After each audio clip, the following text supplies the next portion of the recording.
Whew. All right, everybody.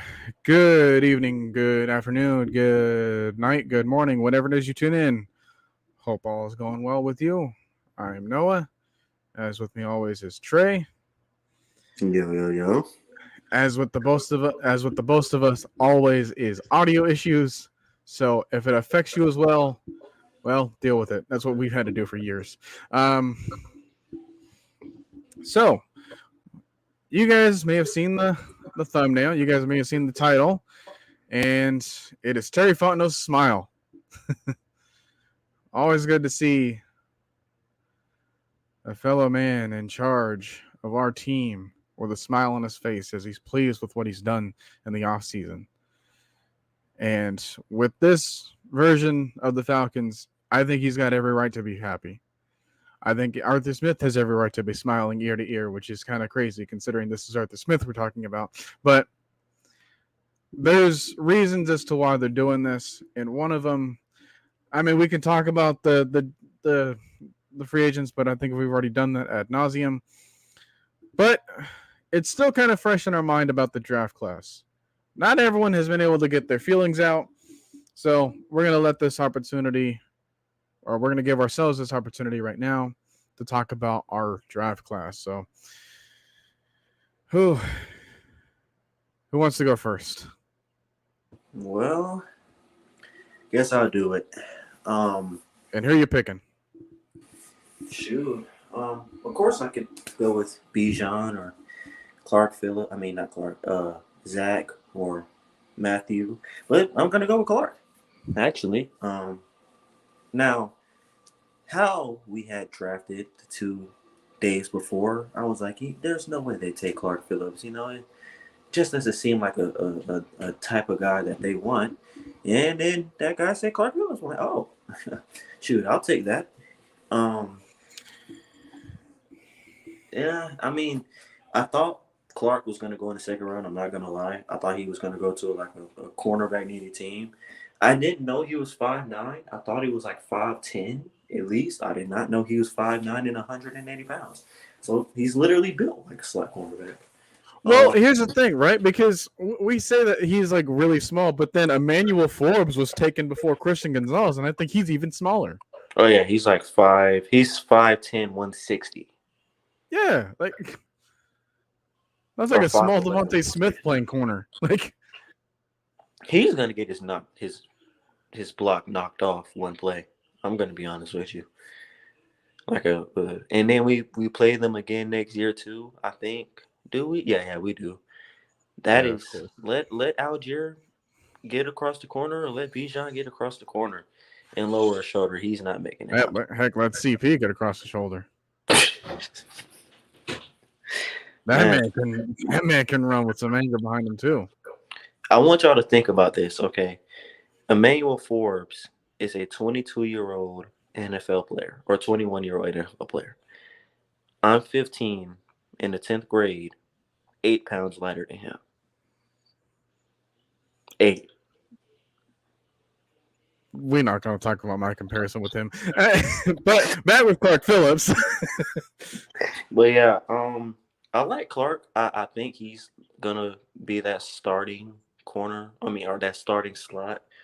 Of course, he's going to be in on a lot of dime. What this does confuse me about though is where is D. Alford or Mike Hughes going to play? Because I don't think you need 3 nickel cornerbacks, and then of course you already have Richie Grant that can play in the box too. So I think it depends on if we ever come across a formation where they have 4 wide receivers, or if they want to treat a tight end as if it's a receiver, or the same thing with a running back. Because you can often see like those, those bunch sets, and then if you want to have like both of your, your nickel operators right there, or your quote unquote star players. I say, why not have more than one? At least even if one of them goes down, that way you're not screwed over. Because what happened with us is that when Isaiah Oliver went down, and then more importantly when Casey Hayward went down, and then later on when AJ Terrell went down, we almost had no one to turn to. Everything went to scrap, literally. So yeah, like I don't want to see our team in that same situation again. So I'm not having to worry about, oh well, who's going to be on the field, because if we can pay for all of them to be on our roster, then I don't really care, because that means that they're good enough to stay. Pretty much. And they're all versatile too. Like the thing I like about Nick, Mike Hughes, and DeAlford and Clark is that all of these guys can play outside too. Mike Hughes, he Mm-hmm. may not be the best at it in the NFL because he's more turned himself more into a slot corner, but he can do it. DeAlford, I trust DeAlford more on the outside than I trust Cornell Armstrong or Darren Hall. I'm going to be honest with you. I trust Clark Phillips more than I trust Cornell Armstrong out on the outside. Now, and I think I didn't mention this a couple weeks ago, but I think this comes into a fact that you're saying, okay, so of course we know Jeff Okuda is on a prove it deal. We basically traded for a prove it deal. You Right. have AJ Terrell on the other side. Of course, we already said a couple weeks ago when we traded for Jeff Okuda that now you don't have to make him worry about guys like DeAndre Hopkins and Jamar Chase and Amon-Ra St. Brown and who else? Mike Evans. Now, of course, he's still gonna have to guard Chris Olave or Chris Godwin, but I trust him more to do that than I trust him to guard an MT or Mike Evans. Uh, and now what you do with that is, let's say you have Clark Phillips on Russell Gage, man to man. I think now this may be a little biased because Russell Gage is a pretty underrated slot guy, but if Clark Phillips turns into what I think he could be, which is a pretty nasty, gritty, short guy like Brian Poole was, except not as big in the muscle wise, I think I'm going to take Clark Phillips. Especially when Russell Gage specifically went there because of Brady, and now Brady's not there anymore. So True, have fun having Baker Mayfield throw to you. and whoever else they If not decide to him, if quarterback, not that, then Kyle Trask. and they. It's I the hope you're crazy proud of part that is decision, buddy. the crazy part is they literally drafted this guy in the second round. Now, Barner, that was the last pick of the second. It's still a second round pick. I don't care what anybody says. It's still a second round pick. Um, I just don't see how, like, you've had a guy sit behind Tom Brady for 3 years. Well, 2 years. When Tom Brady retires, instead of giving him the keys like we're giving Desmond the keys, you go and sign a backup quarterback to be your starter. I don't know what the Bucs are doing, but hey, keep doing you because half of your roster is either about to get cut or retired in the next 1 to 2 years. Levante David isn't going to be on there for long. I think he's retiring after this year. I don't think Shaq Barrett, he's regressed heavily since that 19 sack season. Which, by the way, prayers and condolences for what happened to his daughter recently. Yeah, We do that want to was mention that because that hurt it my was heart. tragic. If you guys didn't know, like his young daughter, passed away because of drowning. And so it was a terrible thing to read, even terrible for them to have to deal with. So we, outside of the rivalry, we're all people, Yeah, we just want to make sure that, hey, we can spread our love over there to the Barrett family, or if they ever need it, then, hey, we're here to give it to them. But outside of that, as a football player, strictly speaking, then it's back to, our usual trash talk thing. But we'll be nice to them a little bit for now. yeah. I'm just gonna say, not to be on this topic for long, but I hated reading some of those Twitter comments. When Dove, what's his name? Dove. I keep forgetting how Or like to. Dolph Kleeman or something. Yeah, some of those comments are just purely just terrible. But Twitter is a place of stupidity and slowness, and you can't. Everybody can't be smart. Let's be honest. So on to back to the draft. Um, okay, so when you have cornerbacks like that, or where you're cornerback deep, one team that I can say that has done this for a while now is the Baltimore Ravens. You notice, I mean, you'll notice a little bit when a backup cornerback is in there, but you don't really notice like you noticed last year with us. Like, I think when Marcus Peters went down last year in like week 9 or week 10, their backup cornerback came in. Of course, he lit up some plays, but he wasn't just. It wasn't like the Jamar Chase thing when Darren Hall was literally burnt toast and breakfast, and Cornell Armstrong couldn't defend the out route to save his life on 3rd and 12. I mean, it's just, dude, literally, it's why like it's 3rd and 12. You know, it's like 40. Like they're trying to get out of bounds. They're in the 2 minute. They're on the 2 minute drill. They're trying to get out of It's bounds. it it's not even a complicated route to run. If you see him literally getting like he's about to run a fly, you're not gonna start running a fly and then cut in to run a post. You've already given the cornerback leverage to the inside. If they're not gonna run the fly, and you know you have safety help, watch the out route. But I'm not gonna get too far on that. The next pick that I like, I actually, and it may sound a little biased, but I think this guy, he's not gonna start. Let's be honest. Richie Grant is gonna be at his position. The DeMarco Helms. Bama guy. Yeah, and I love my Bama guys. Uh, that is a boomstick. Like if you had to nickname someone Boomstick on the defense, that'd be the guy to nickname somebody Boomstick. I don't. I mean, he was a little inconsistent at safety, probably why he dropped to the 7th round. I thought he'd be taken in like the 5th, not like to be honest.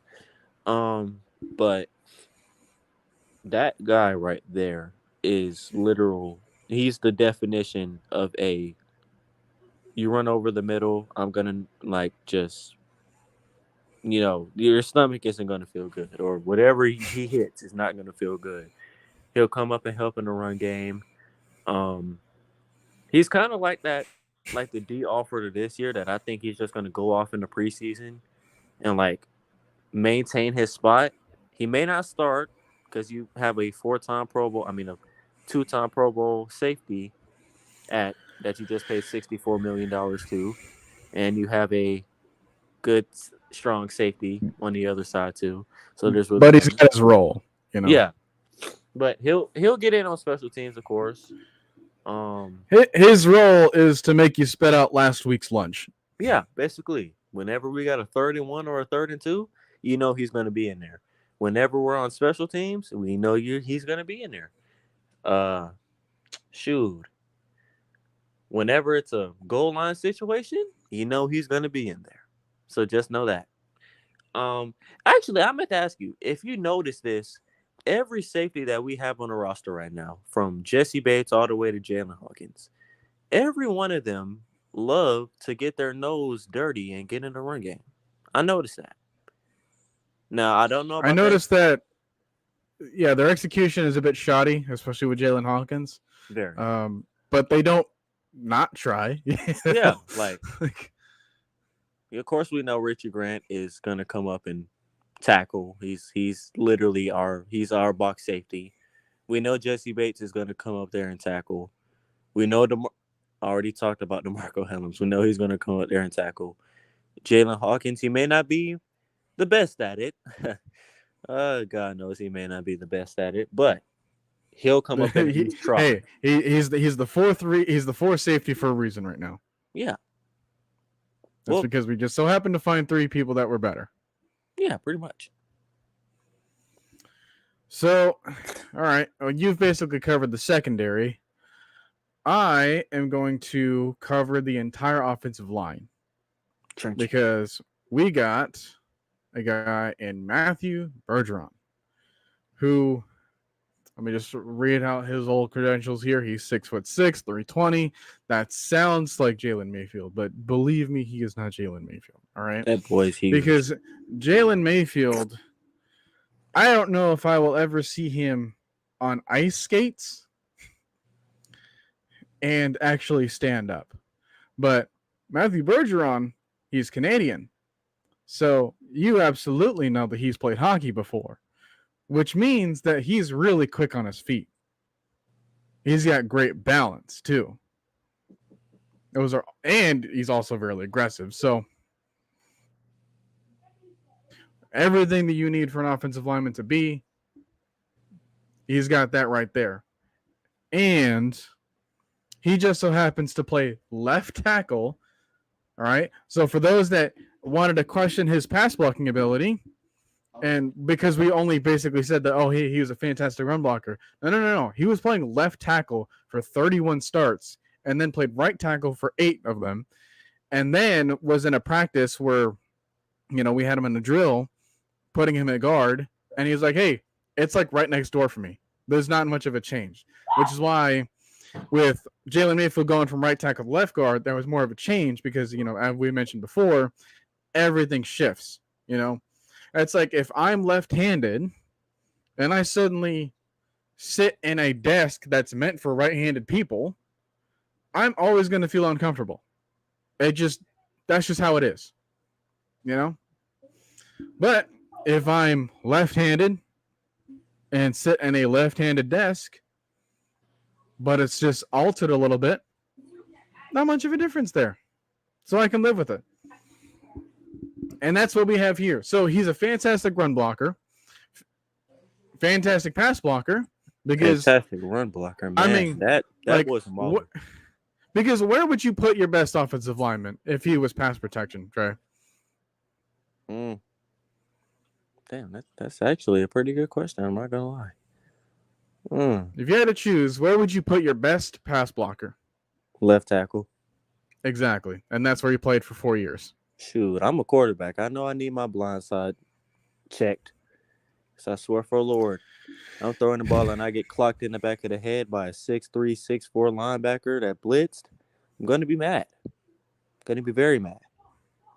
And I wanted to say this about Matthew Bergeron. Of course, you all you guys know that Dallas was considering taking him at 26. Oh, absolutely. People regarded him as one of the best tackles in the draft class. The only reason he fell was because Syracuse tape was hard to find. Pretty much. I mean, it wasn't because he wasn't as good, because he was literally bodying guys like Miles Murphy, bodying guys like Tyler or like Isaiah Foskey. Kalajikansi. if that sounds familiar, that's who the Aints brought in. Kalajikansi. So yeah, he was bodying him too. Mm-hmm. And he's on the Bucks too. We're gonna love this season. So yeah, he's got some experience with the pass rushers that our division brought in too. So hey, I'm here for it. And let's not forget Javon Gwynn, because he's also another useful swing tackle or swing guard, whatever he wants to be. I feel like so. Yeah, they both have value there. We know what their roles are. We know how to use them in the best ways possible, because we had a top 3 offensive lineman, and that was with inconsistencies at left guard and center last year. Now we've got it secured. When you really think about it, other than left tackle, half of this O-line could be here till like 2030, if we're being honest. If they pan out how we think they're going to pan out, of course, we know Chris Lynch is going to be here till about 2029. I mean, you never know. We could keep giving 3-4 year deals to Caleb McGarry for all I care. We don't need Drew Dalman to be a Hall of Famer, Alex Mack type, but if he can at least be serviceable, like above average, decent starter, I'll take it. Matthew Bergeron, I think he can be a Pro Bowl type guy. I'm going to be honest with you. And of course, we know if he's here, then he's here for at least 4 years. So that's 2027, 2028 if we decide to extend him a little bit. Yep. And then, of course, we know Jake Matthews isn't going to be here after 2025. So, basically, I mean, all you really have to worry about is left tackle. And the thing that comes with the versatility thing is you have guys on the offensive line that can play left tackle too. Like Bergeron, Justin Schaefer. I keep trying to remember somebody we signed Dang, I don't Or remember was his it like name later. Miles or something Yeah, something like that. But from you the have Cardinals? guys, yeah, but you have guys that can play left tackle. And like we've seen from Lefford and Arthur Smith, they know how to turn an offensive lineman into an offensive lineman. Just talk to Caleb McGarry and Drew Dalman, especially Caleb McGarry. I was getting ready to.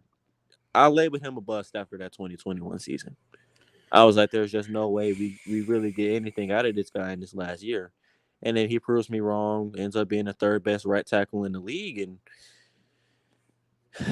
man, I mean, him and Chris Lindstrom led that run game last year, if we're being honest. If we needed to make a run play, we knew where Arthur Smith was going to run the ball, who he was going to give it to, and where he was going to run it to.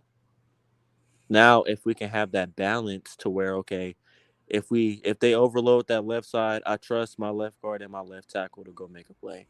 Or if we need to run up the middle, Drew Dalman, put your big boy pants on. I know you may not be the biggest guy. You know, there's a lot of big centers. He may not be the biggest. I think he's like 6'3", 310, 305. But look, just put your big boy pants on and use that toughness that I know you got. If not, then you have your teammates Matthew Bergeron and Chris Lindstrom. That's right next Right to you. next to you. So, And he got bailed out a lot by Ripcliffe. this. Yeah, Ripcliffe is saying that Schaefer ain't making the squad. Which, I mean, normally, like, if our roster was depleted, I could say, how dare you? At least give him a chance. But now I'm like, oh, geez. There's only so many people we can have on the team, you know? Yeah. I think, see, the thing with me is I don't really like sitting offensive linemen that you draft in like the first 3 rounds. It's just, I mean, of course you can still do it, but it's just like, I mean, of course Chris Lindstrom had broke his foot in the first game, in his first career game, so he had to sit out.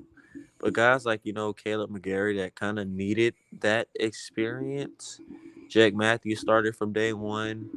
Jalen Mayfield wasn't supposed to start, or at least I don't think he was. No. Yeah, he wasn't supposed to Especially start. not there. Yeah.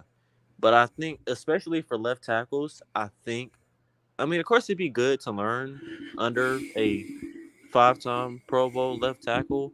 But then again, you see a lot of these left tackles these days, like Tristan Wirfs and Andrew Thomas, and I keep forgetting the dude's name from Seattle that they drafted last year. Charles Cross? Yeah, Charles Cross. That they just plug and play, and they did pretty well. So, I mean, I wouldn't be opposed to it, but if you're gonna like sit a guy, get him like the early 4th, or like late 3rd, something like that. But I don't know how deep this 2024 class is. I don't know about you, Noah, but me, I'm not really gonna know much about this class till like next January. I'm gonna be honest with you. But yeah, just something to look forward to, I guess. Let's just say I'll be caught up by then. Yeah, pretty much. But yeah, Whipcliffe is talking about like the discrepancy there between college blocking and an NFL blocking. It is a different scale, so we gotta weigh it with that consideration in mind. But speaking of scales, let's scale back to our defensive line. Mr. Zach Harrison. Also another guy that's 6'6", 275. Kind of got lost in the shuffle at Ohio State. But shoot, when you bring in 4 or 5 stars every year, a lot of people would you believe that after all that, he gets lost in the shuffle and it still has more sacks than Jalen Carter? Now, before we get into this, because I feel like I'm already getting yelled at and I want to calm some people down. I get that Jalen Carter had a lot more attention on him. But some of these people, they didn't care about what was there on the film. They cared about what was there on the stat sheet. Because what have we been saying? Is that we've been saying that Grady Jarrett always got so much attention. That's why his sack numbers didn't look as high. But then people wanted to berate him and call him trash for having 1 sack in a season. Or trade him. And that we needed to get rid of him. See, what I don't... if you only get to that situation where you only care about the number itself and not so much how you get the number, then yeah, Zach Harrison was a steal because he got more sacks last season than Jalen Carter. I can say that. That's a truthful statement. I don't like saying it, but some of you, that's not what you care about. You guys wanted us to get sacks. That's how we get them. Can get sacks. And I don't even care if a guy will end up on the stat sheet at the end of the season with like 4 or 5 sacks on the year, because he's probably going to be like the 7th guy on our roster that has 5 sacks at least. I mean, when you really think about it, the same team that we hate, and I hate complimenting these guys, but the Aints. This is the same team that had 40 sacks last year, and their leading sack guy didn't even hit double digits. He actually missed 4 games last year, and they still had over 40 sacks. Guys, I don't understand what some of you guys don't understand, okay? With the D-line we had last year, and about 60% of those guys are coming back. Zoe, Grady, TQ, AK, Malone, and Timmy Horn. But I don't think Ogundeji. Yeah, and Ogundeji. Out of all of that, we got 21.5 sacks. Caden Ellis had 7 last year. Calais Campbell had 4 last year. David Onyemata had 3 last year. Bud Dupree?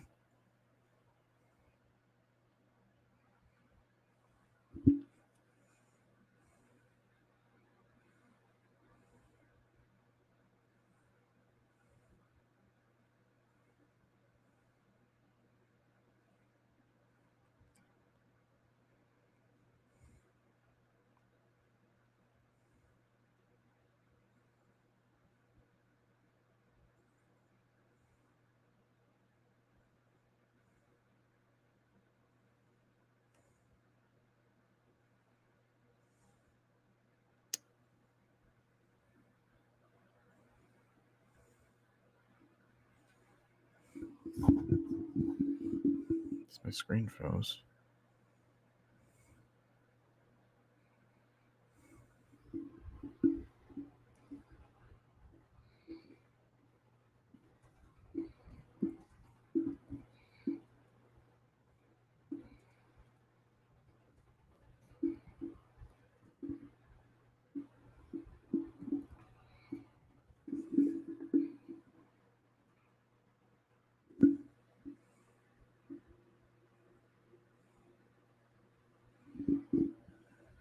What's happening here?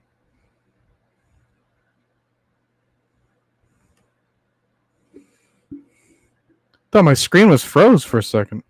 Did his freeze? There we go. What happened? What happened there? Girlfriend called me. Mom called me. At literally at the same time. But I told girlfriend I'll be back in a minute. I told mom I can't do it right now. She needed me to go get the dog. I'm tired. I've already had the dog half the day. So back to what I was saying. Bud Dupree had what, like 4 sacks last year? Was it 4, maybe 5 sacks last year? I think it was 4. If I'm being. Let's see here.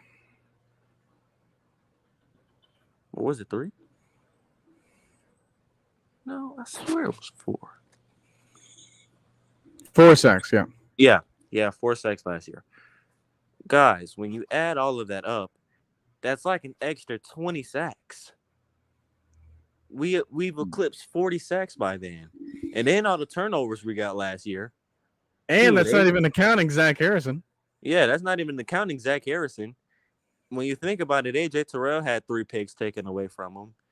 Jeff only had 1. Jesse Bates is a ball hawk. Richie had 2 taken back from him, but he already had 2 interceptions.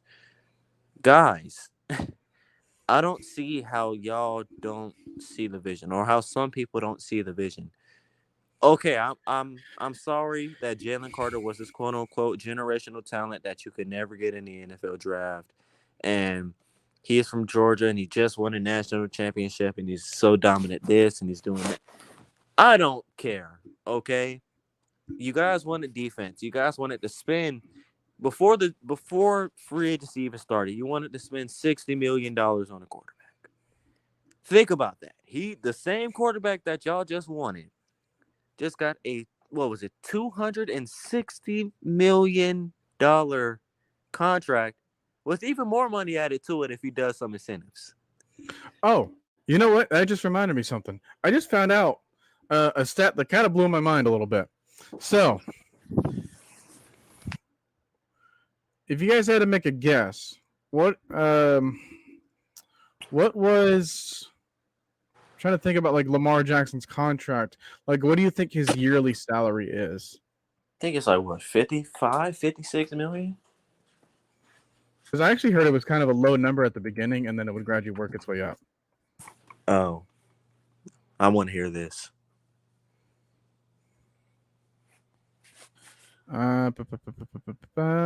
Let's see here. Trying to get a breakdown on his contract real quick.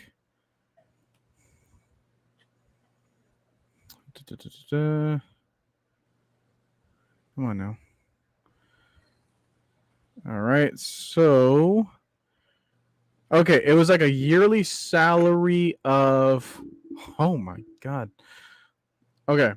Sounds bad. Here's the numbers, okay? So the salary is one category. The signing bonus is another category, which brings up to the total earnings in that particular year, right? So for the yearly salary for 2023, he's got $7.5 million. Okay. Doesn't But sound the that bad. signing bonus is $72.5 million. So he has an earnings of $80 million in 2023. Holy shit. Wait, I'm not finished yet because there's more to this mind-blowing stat. Okay, yeah. So Ripcliffe put it down here. 52 million average. Yeah. But like at least the first year, that's what his numbers look like as far as what he's getting. Now, let's compare that to another Baltimore team. Let's say the Orioles. How much money do you think the Orioles are spending on their players? About 40 million. 50 max. Each person? Okay, about 20 million max. I want to see like, okay, well, what's your total number? About 20 million.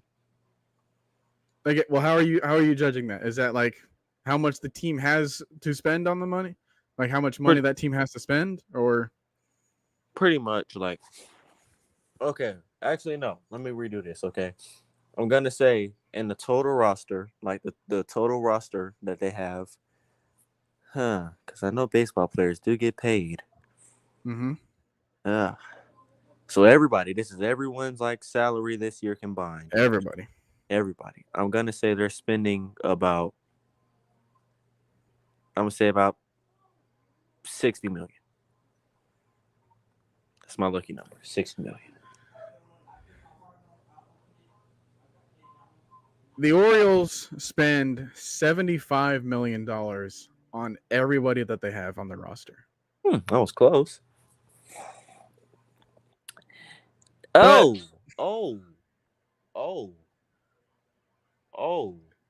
Yeah. Oh. Yeah. Oh, wow. Everybody on that roster adds up to $75 million. $5 million. He makes $5 million more. Yeah, that's holy. So Lamar, you're not an individual awards guy, but you literally make more money than the Baltimore Orioles. Oh my Oh God.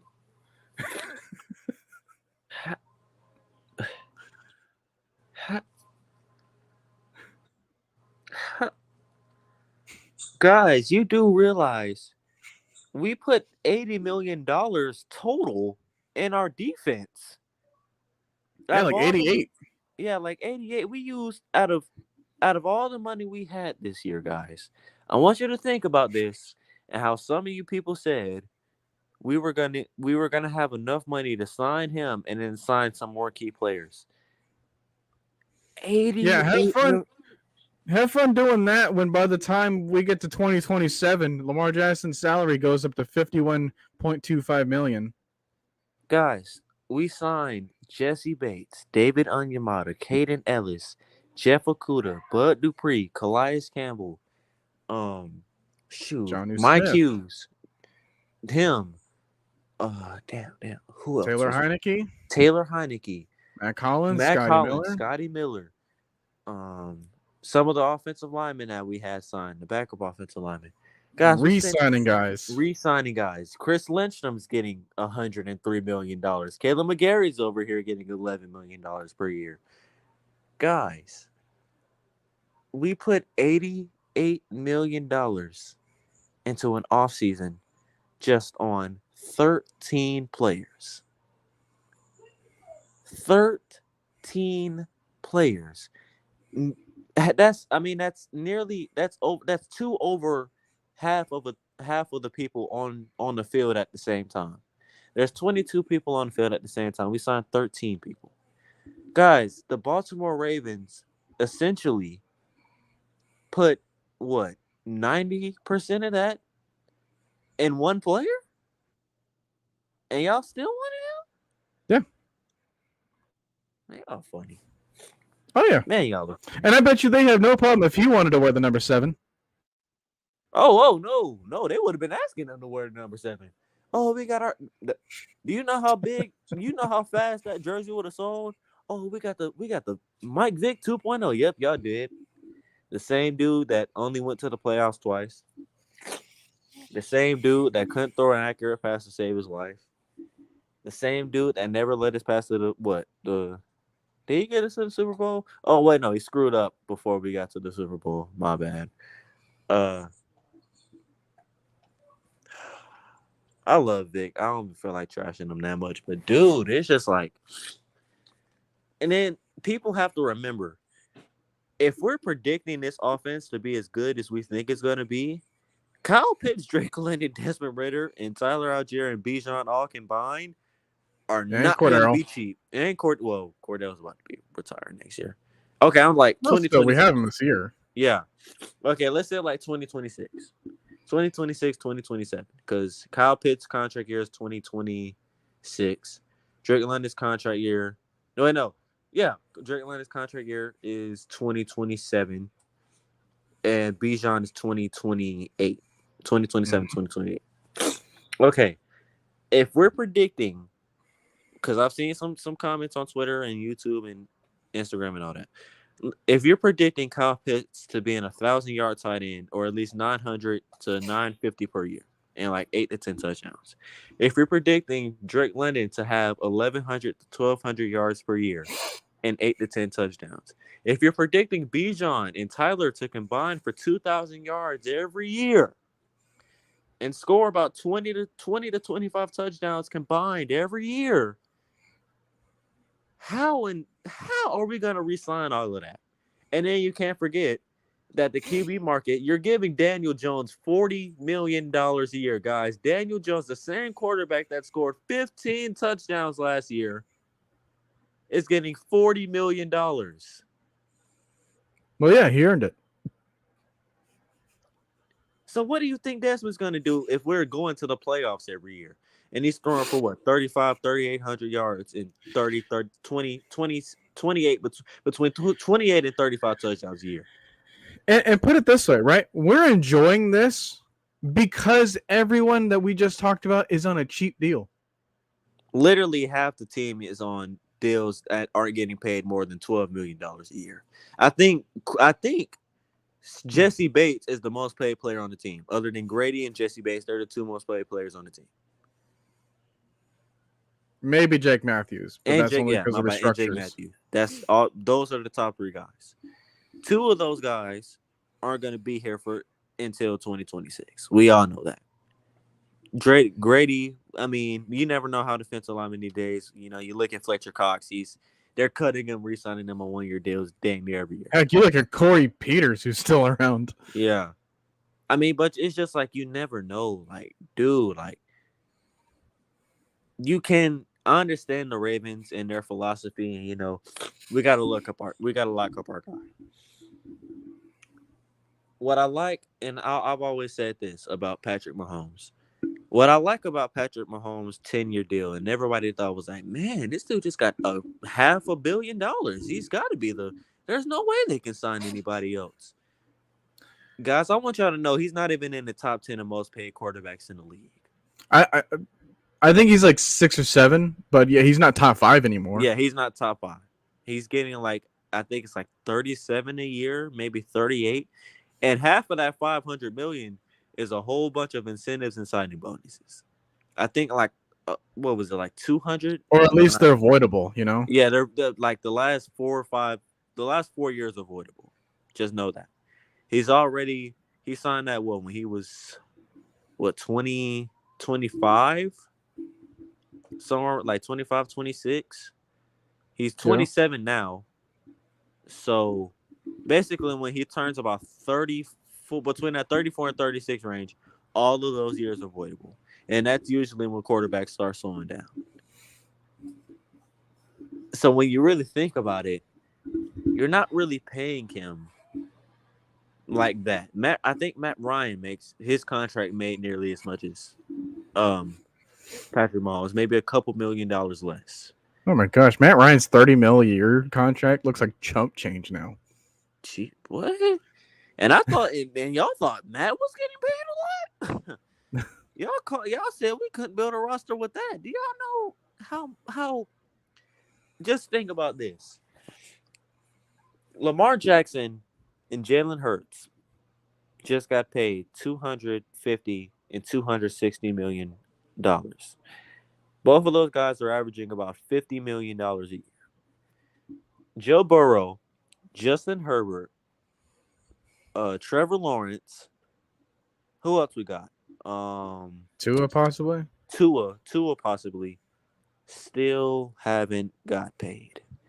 And then you can't forget the wide receiver market. Shoot, Devontae Adams is getting $25 million a year. Tyreek Hill. Tyreek Hill is getting $30 million. Tyreek Hill, a wide receiver, is making as much money as Matt Ryan was making in his contract on a 30-year-old wide receiver. Now, granted, that 30-year-old wide receiver may be contesting for the number 1 wide receiver in the league.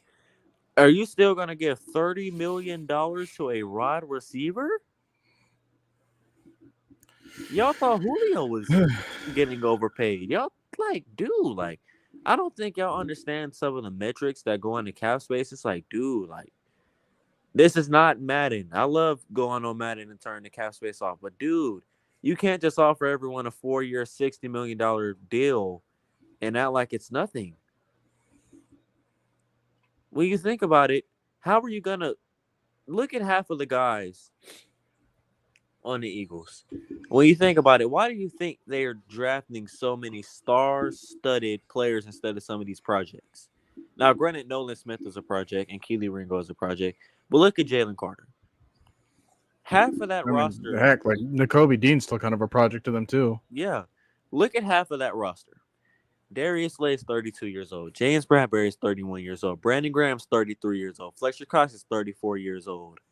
Half of that offensive line. Jason Kelce's 30. Lane Johnson. 32.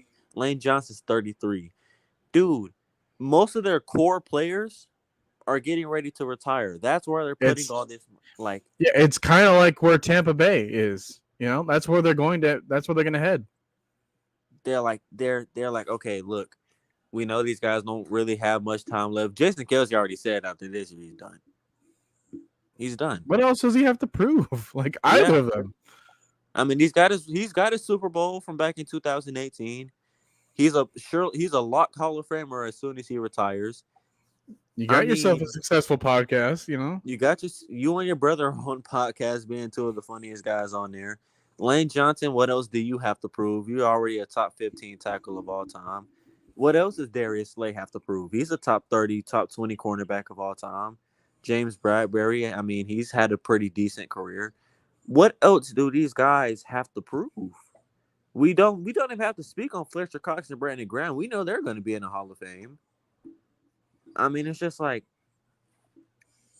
dude, like they can spend the money because they know they're gonna after those contracts go off. You got it. When you look Yeah, at that Ravens, all that contract money is just gonna go flush down the toilet when they all retire. I So want to ask y'all this: why do y'all think Patrick Queen is up for trade on the trade block right now? it's not because he sucks. Oh, no, not at all. Patrick Queen's one of the top. He's one of the top youngest linebackers in the league. Dude's 26. You think they want to let go of a 26-year-old Pro Bowl linebacker in his prime? Now, quoted they have Roquan Smith, but dude, they literally drafted. I want y'all to think about this. They drafted Odell Beckham's replacement this year. They literally drafted Odell Beckham's replacement this year. Odell is not going to be on this roster for another 3 to 4 years. It's going to be Zay Flowers and Rashad Bateman. They already drafted Patrick Queen's replacement. It's going to be Trent Simpson and Roquan Smith for the next 4 to 5 years. Hey, And they they're already doing, drafted. They already drafted Mark Andrews' replacement in Isaiah Likely. yeah. I mean, it's just when people have to think, okay, we're paying this guy $60 million. We're paying him about 20-25% of our cap. And y'all may not be, well, you got 75% left. You got 52 other players left. And then you got the practice squad, too. You at least need to have contracts set up for at least the top 51. Yeah.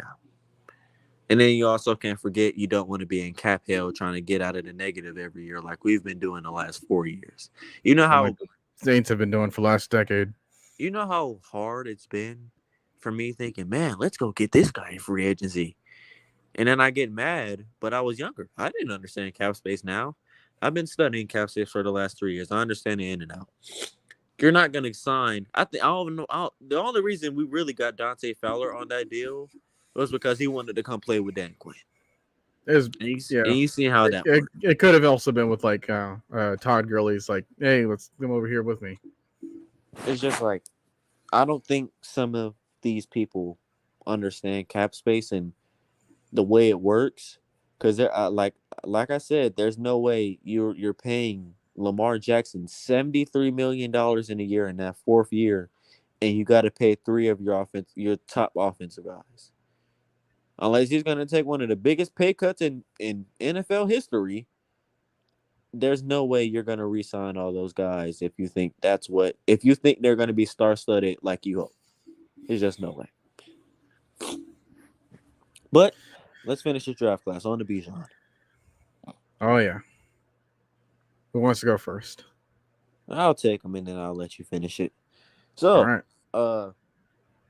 I'm sure Noah's seen this. But how about let's start off with this initial thoughts, because I kind of got your take, but let's get it here too. I love it. I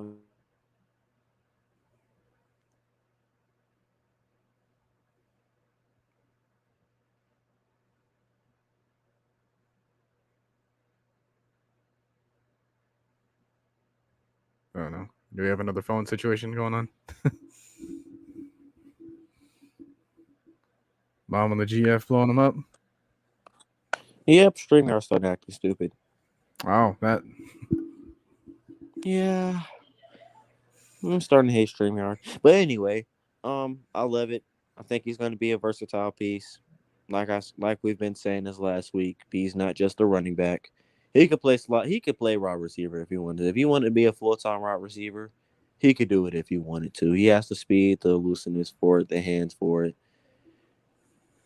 He's a lot more physical than a lot of wide receivers. So he goes in the backfield and handles his business. But initially, I love the pick. I wasn't really on board with it. When they started talking about it like 2 or 3 weeks ago. But then the more I started watching him and looking at how the offseason went, I was like, you know what? They kind of have been shaping up to like kind of take him all along. Like from the start of signing that day one signing to signing all these needs and trading for guys. It's just and it's crazy how they didn't even really prepare for that, right? Like, I was listening to an interview from what was it, Kyle Smith or whatever on the press yeah, conference, and he was yeah. saying, I was like, yeah, well, we had like several guys in mind because we of where we were in the top 10, but like Bijan was never like truly a lock until it got to the day. It's like that's kind of what they said. Mm. And I always thought this. I was just like, if Will Anderson or Tyree Wilson was available, they probably would have took one of those two. It's Now, of course, possible, there was no or way they heck, were even gonna, Devin Witherspoon, who was or surprising oh us, yeah, but or taking him at Devin. 5. I think that's why the Seahawks took him at 5 because I never really seen like the when you really think about it, Tariq Woolen, Devin Witherspoon, Quandre Smith, and Jamal Adams. And Kobe That's Bryant. not that and Kobe Bryant. That sounds pretty good to me. I'm not gonna lie. Like sounds like a lockdown defense to me. Maybe trying to recreate that no fly zone they had 6-7 years ago. Um. Or Legion of Boom.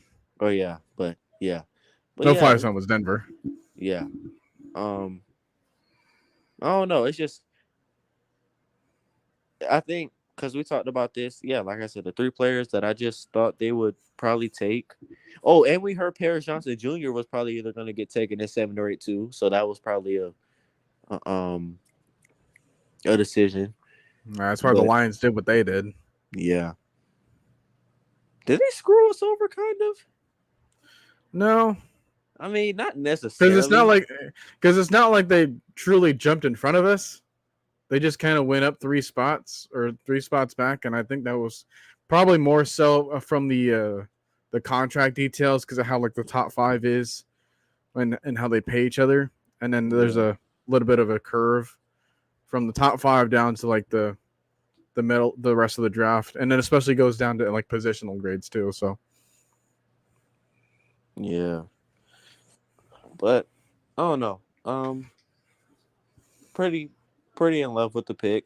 I'm gonna end up getting a Bijan jersey in a couple of weeks, so y'all will see me with that on. I'm going to the season opener too. I already discussed that with my friend. Yeah, gonna head to there's the no season matter who the opener. opponent is, it don't matter. No, don't matter. I love if it was the Saints. I was supposed to go last year, but traffic got so backed up that we were literally sitting in the same spot 20 minutes away from the stadium for an hour. So Jeez. yeah, that was pretty hectic. But yeah, gonna end up going to the season opener with his jersey and see what the Bijan and Tyler Algier duo can do. Now, for my take real quick, uh, this doesn't really have anything to do with Bijan specifically, but I think it was how the information about Bijan was presented to me. Because people were more so annoying with how they described him.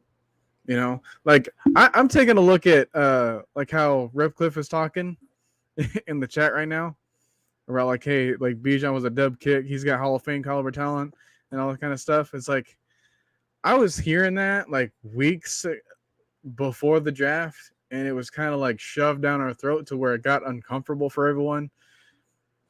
And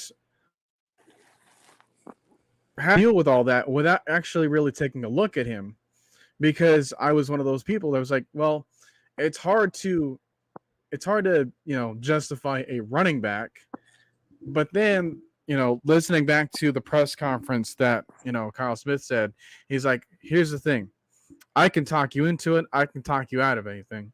And one of the ways that we talked ourselves into Bijan was removing the position, right? We've been preaching for years about positionless players. So why is he any different? Like we drafted Kyle Pitts. He isn't just a tight end.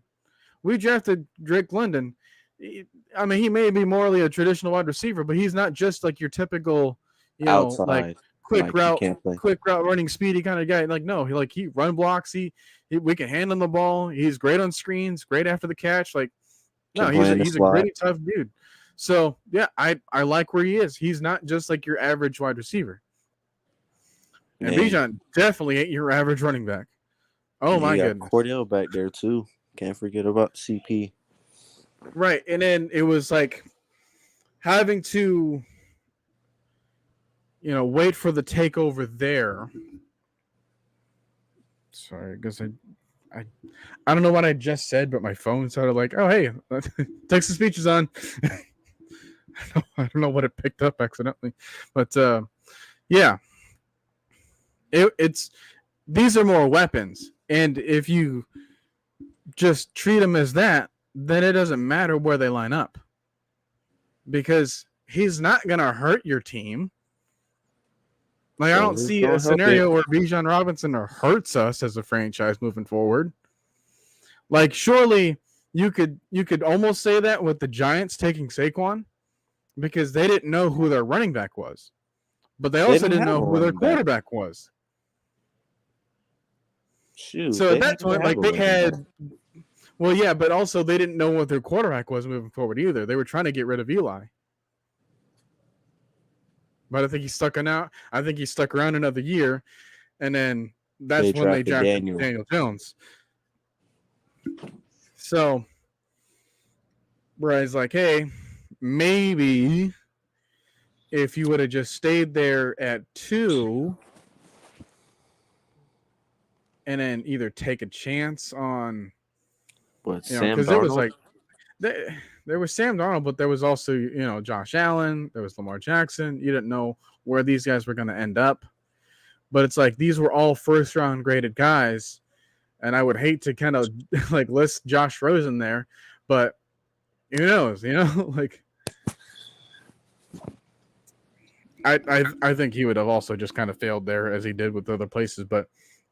They probably would have, to be honest. But I don't know. They probably wouldn't have given up on him so fast, like how the Cardinals did.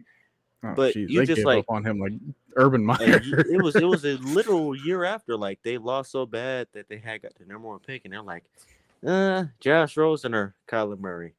Screw you, Josh. We're going Kyler. And mostly that was because of the head coach, literally, that just coached Kyler Murray when he got a head coaching job. So who do you think he's going to take? It was just literally written in the books. And then, of course, you go to Miami. That doesn't work out. They like the same thing happens. You literally go get a top 5 pick and the quarterback's there and you take the quarterback. So you're like, dang. All right, kick him to the 49ers. Maybe they has a chance. And nope, we're going to go get Jimmy Garoppolo. Yep, we got Jimmy G. We don't need you anymore. Well, let's try the Bucks. Nope, not going to get on the Bucks either. Let's try the Falcons. Nope, not going to get on the Falcons either. And now he's a free agent. I don't know. He's had maybe the unluckiest NFL career in history. I mean, I don't really, know a lot about the 80s, 90s careers from a lot of guys.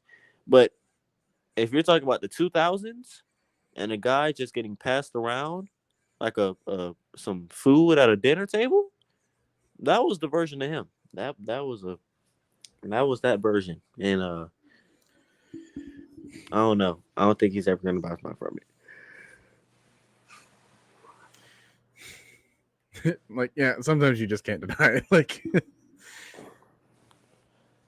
but I mean, who knows? Like, maybe he just wasn't ever developed over there. Maybe. Like I said, like maybe the Cardinals gave up on him before he even had the first game. Shoot, sometimes information gets released like that way after the seasons happens and the player's career is already done, and like everyone over there that took him is fired anyway, so can't really do nothing to say. But yeah, for me, going back to Bijan, because again, like the information, how it was presented to us, it got annoying. But then I had to announce the pick and then try to figure out a little bit more about him. And then I watched some film, and good Lord, oh my That's a gosh, beast. You know, for you a might guy be that has understating such a that. great smile, he's a very violent dude. That is a very violent dude because that man has a great smile. Like he smiles like an actor. But then he will just either spin you, Juke just you, bury you into the ground, outrun or you. or just no, I'm gonna go this way now. Oh, you're still moving over there 5 yards after I move it over here? Oh, that's funny. That never happens to me. He is Like the quick. his change of direction, Is it's beautiful. it's like Shady McCoy-esque, you know? Like prime Shady McCoy, when this dude can just like weave the football around like loosely in his hand and then still like never fumble somehow, and then just kind of just saw everything in front of him, everything behind him, barely got tripped over, always just constantly fell forward, always like begging for more yards, right?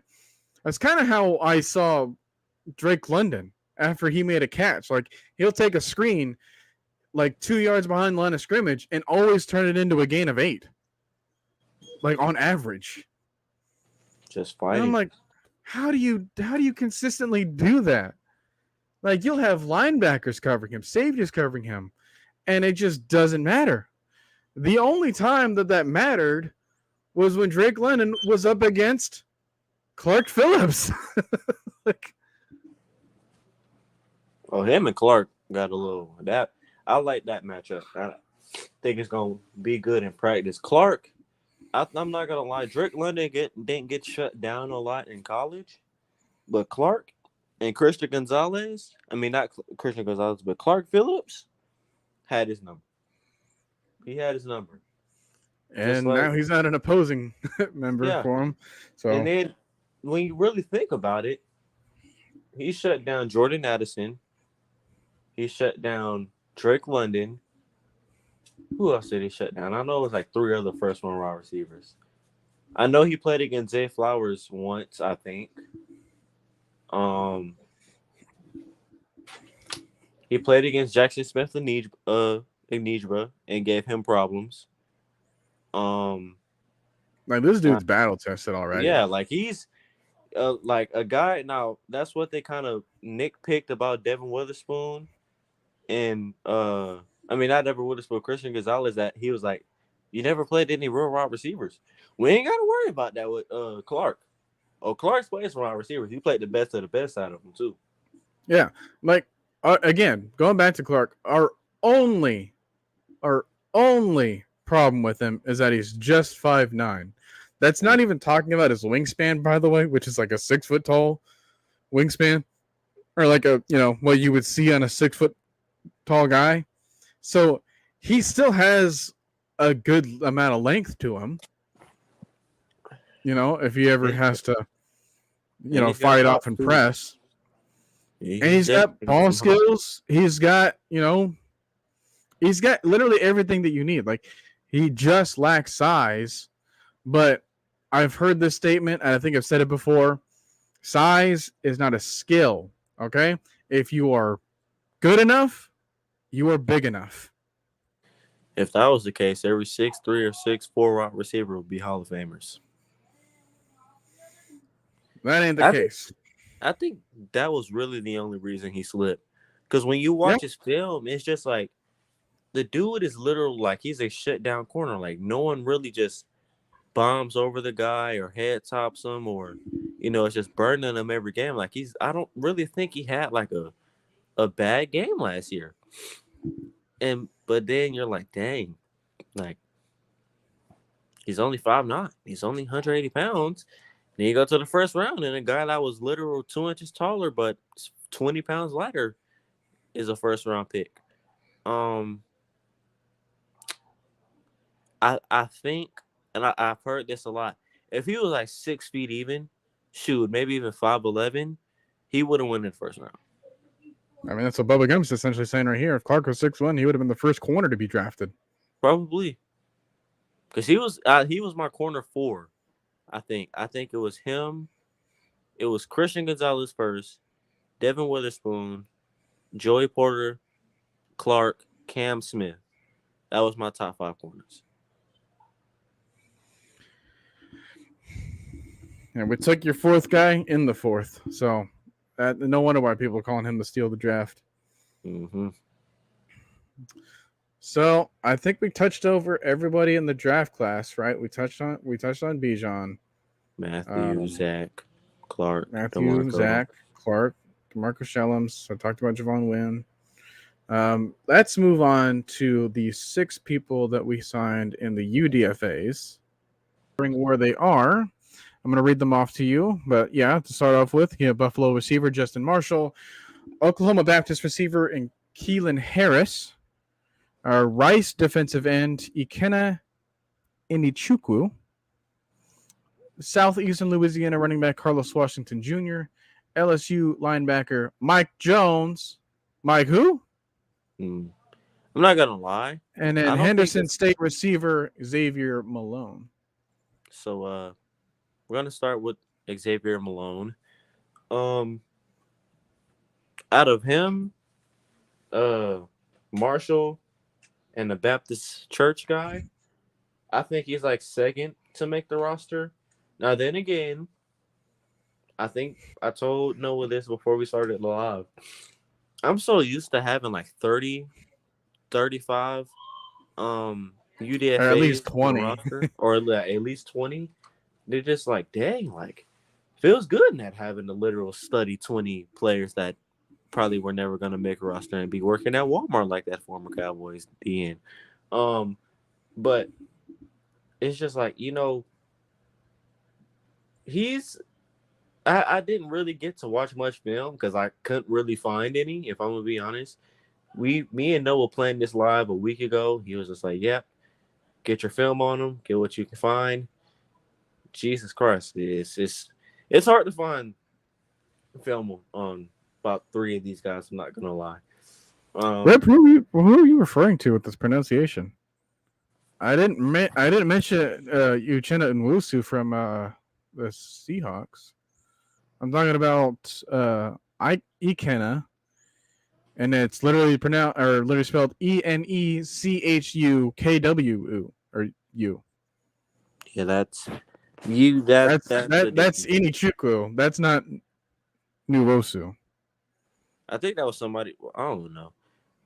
Speaking of Ichoku, I think he makes the practice squad. I'm gonna be honest with you. He has a lot of grit. Not the best pass rusher, obviously. He probably would have went higher. But he's a good run defender. Pretty good size to him. He's another literal Ryan Nielsen guy.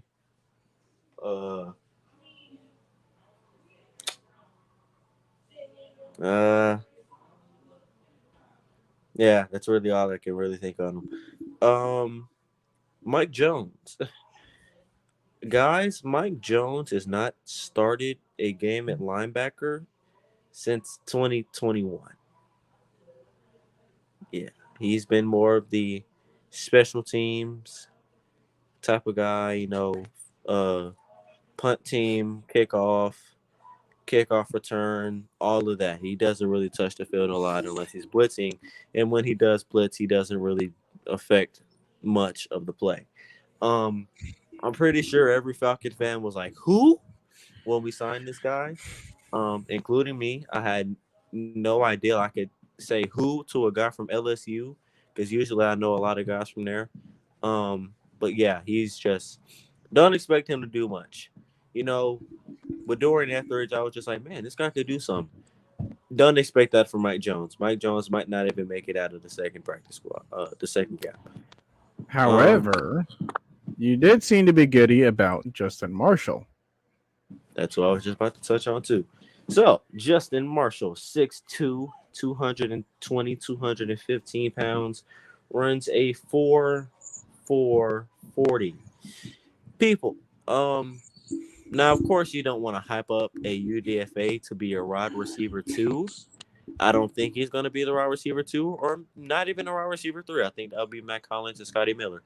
Um, I think he can fight for that wide receiver 4 spot.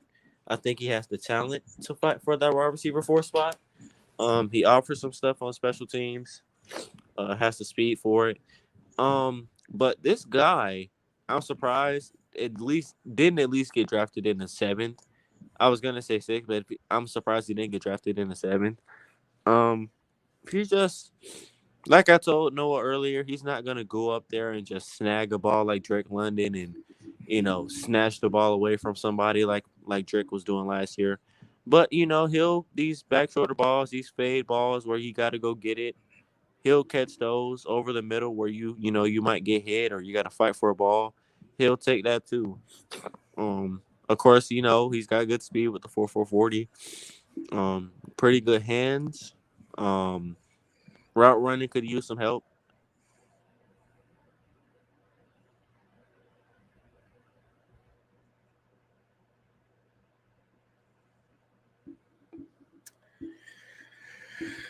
Okay, not sure what's happening again.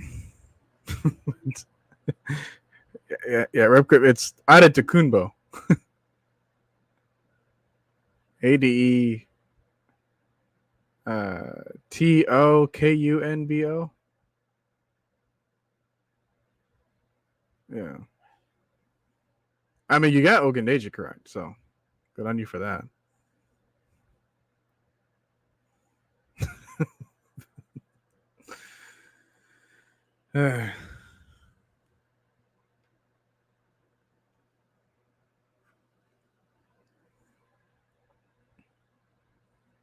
Just trying to see what's happening with Trey.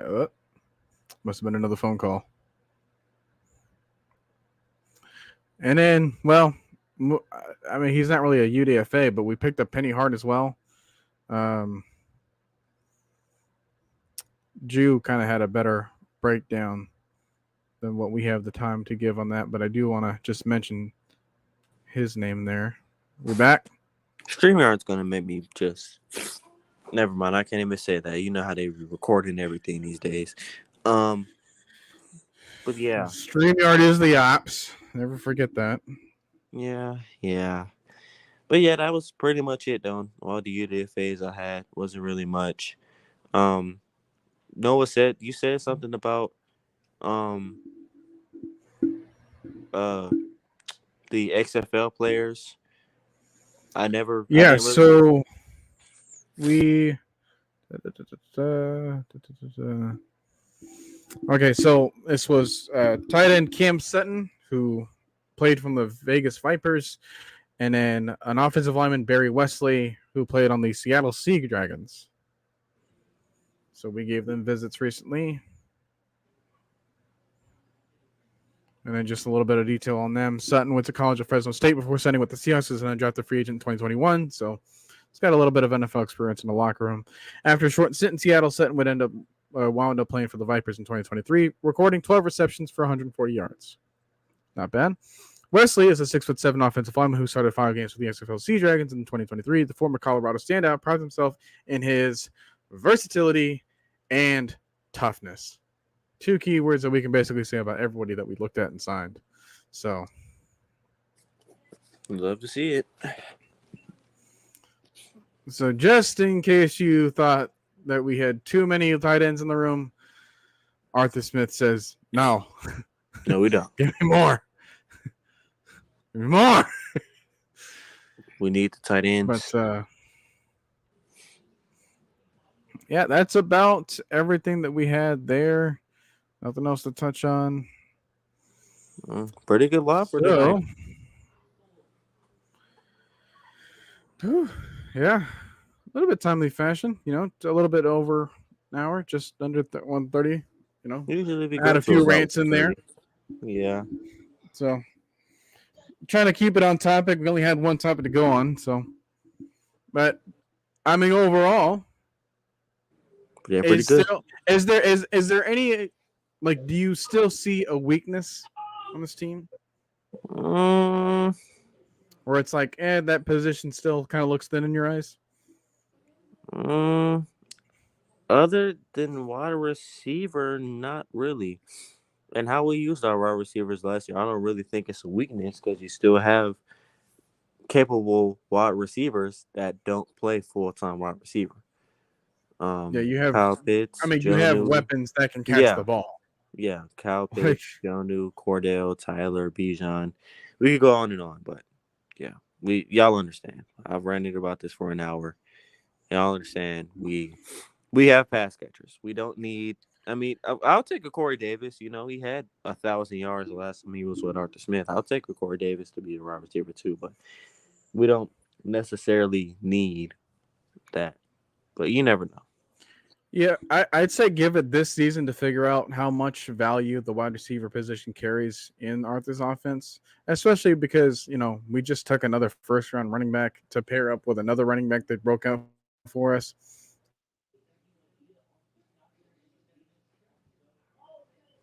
Noah. I think we're going to be running the ball. Come on, Junior. If we ever find ourselves, at a deficit at halftime or something, and we need to start passing the ball a little bit more, I mean, we have people that can catch the ball, regardless of whether they're specifically labeled as a wide receiver or not. If we have people that can catch the football, and we can suit 5 of them on there, not to mention the people that we do have, we haven't seen yet, like Mac Hollins, like Scotty Miller.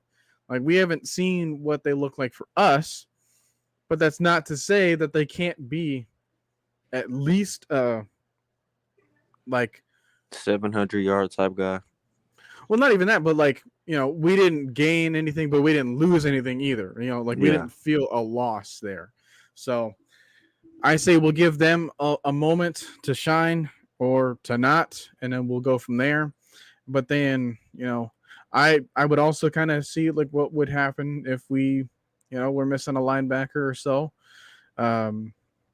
I would like to have Etheridge give another chance again, but I don't know how many more chances we can give him because he's not, he's not a high contract guy. We're not investing a ton in him, but I would like to see him again. So we'll see what happens there. We'll see what comes of that. But mainly, I mean, this looks to be Troy Anderson's position group, or at least Caden Ellis. Pretty much. That's going to be the main two. And then, I don't know.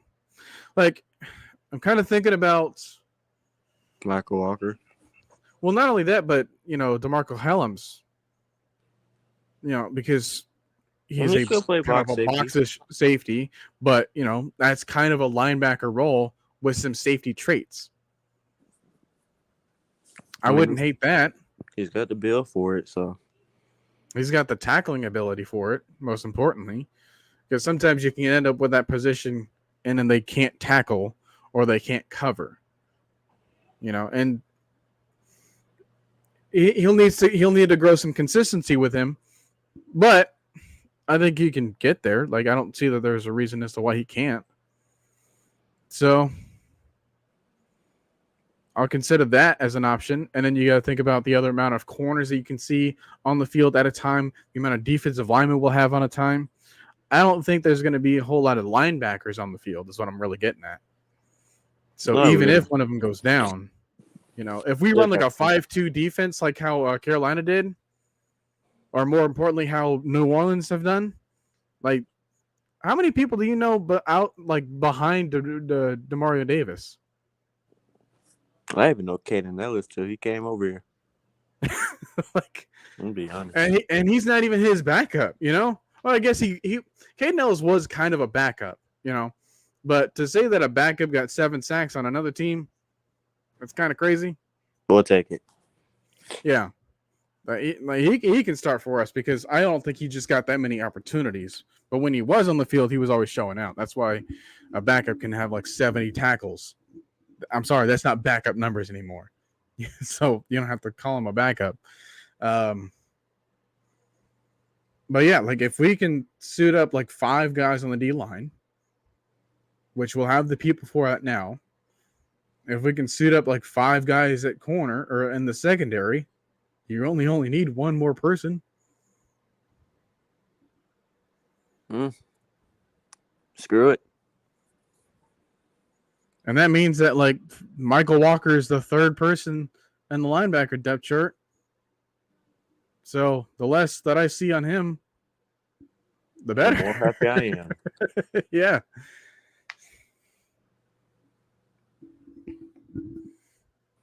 And then, yeah, sure. I mean, DeMarco can, yeah, he can be a dime backer, special teams mostly, dime backer on occasions. But if we run like a 3 safety set, it could either be him or Jalen Hawkins as the third safety. And if it comes down to tackling, give me DeMarco. Or give me, see, Alex was trying to give his praises.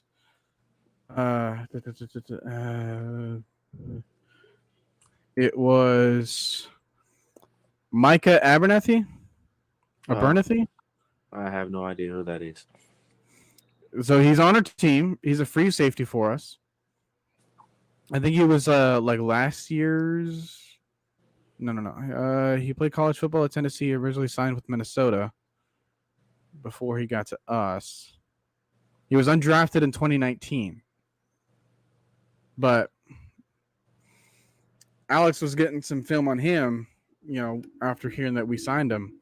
And he liked what he, looked like, especially as like a center fielder. So, well, that means that we can trust him. I mean, there's a chance that we can trust him. And then Jesse Bates could be like the box safety. Or Richie Grant could be, whatever other position that you want. And then that leaves us with our plethora of corners.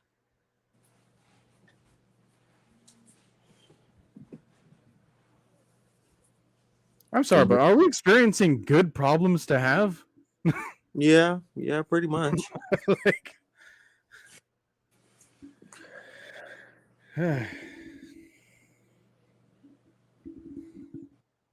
So, yeah, I think adding all that up, Terry Fontenot, he gave himself a reason to smile. He gave Arthur Smith a reason to smile. He gave Desmond Ridder a reason to smile. He gave Bijan a reason to smile. And he should be giving us a reason to smile, too. And I'm definitely feeling it. Trey's definitely feeling it. I mean, you can certainly see Trey grinning from ear to ear. Very much. So, our chat has been enjoying it so far. At least from who's here, including Eric Mack and Ripcliffe and Bubba Gump and then Michael that I saw earlier. And as well as King Kel, who's also in here. Yeah, that was pretty much it so far that at least made a comment. So glad to have you sticking around with us as we are live, but we're about to end things right now because we got other stuff to do. So, how many days until the schedule's released? Like 5? Yeah. Like May May 11th, right? May 10th May or 11th. 11th, one of those two. So we're about to experience that soon. And then we can dig into that. But anything else you want to add? They got in my piece all hour and 23 minutes of. And I think I've kind of said everything I wanted to say too. If you guys got more to say, then you got other streams to go catch. So we're on to the schedule. Yeah. Get excited, folks. I mean, this could be like the first time where you see us like enjoying a winning season. How great would that be a feeling for us on the podcast and whatnot? Talking about us being in the playoffs for once. Got to see some good changes, folks. So you better enjoy it and stop crying and stop going to other teams and try to be like, oh, well, it was a heartfelt decision. And after many prayers and thoughts and concerns about my own family, shut up. All right. Go do your own stroking somewhere else then. Because that's all you wanted to do. Be an Eagle fan, man. Be an Eagle fan. That's how we're gonna No, end it. you're just a Bulldog fan disguising yourself as a football fan. Or that too. Like that's what you are. You're not even trying to affiliate yourself with the Eagles because at some point the Eagles are gonna have to get rid of those players. Do you guys know that the Eagles' backup quarterback is Mariota? And yet you want to say that you are enjoying all of their creative decisions, not realizing that you may not know the entire team that you've now switched over for. Well, to be fair, some of these people didn't know our team, and that's the whole reason as to why they switched, but I digress. Oh, you want to get this shirt? Here's another shirt you want to get, because I honestly got this gifted to me from a friend of mine at a thrift store like several years ago, and it still fits me surprisingly. But speaking of shirts, I made a link on my community tab to. I'm glad you brought this up, Eric. To the Falconator, the person that made the announcement for DeMarco Hellams at the draft. And then afterwards said the famous quote now, 28-3? Yeah, good one. We've heard that before. That is now a shirt that you can go ahead and grab. And the reason as to why it was made a shirt, I'm going to pull up the information right now so I don't get anything wrong, because I would be doing him a disservice. So I'm going to go to my channel, go to the community, go to the link for buying the shirt. And then let's see. Okay, yeah, we should be good here because I want to.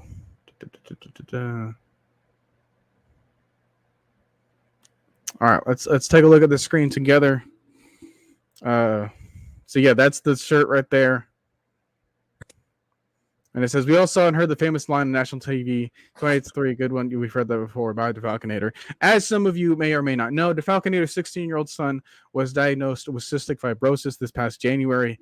This is a rare condition that affects the respiratory system with excess fluid and mucus buildup in the organs of the body.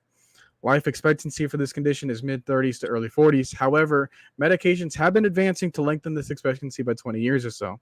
But as you know, this comes with a price, even when dealing with pharma, or short for just pharmaceuticals. Vinny, as was named, the Falconator, has been very active with the cystic fibrosis in his community since his son has been diagnosed with this ailment, not only for him, but with others with the same condition. So if you want to show your support for him and his family and everything that's going on to that community, all the proceeds will go directly towards Michael's medical care and treatment. And if they have anything left over, you best believe that they're going to go ahead and treat those other ones as well. So it's a great shirt to have, and it's for an even better cause, which is why $40 just seems more of a donation than anything. So I'm not advertising. I'm not sponsored this. I just saw like how good this was for not only our own fandom to show like, hey, we're here to support you. But also it's like, hey, we're here to support the people that are behind the fans too. So yeah, go ahead and get it. If you guys want to buy it, link is in the community tab for me. Or what else is here? The Rise Up Tour Group. That's the name of the website. You can go ahead and find it that way under products. So yeah, I'm glad we talked about that. And that was my final thing to say. So, all right. Gonna go cop that shirt, just letting y'all know. Got to save up for that and the jersey. Pretty much. I'm saving up for the jersey as we speak now. So, but I saw that and I was like, I got to get that because, yeah, I always get to support those in need. So, let's do it then. All right. And with that, we are out of here. Good night, y'all. Later. See ya.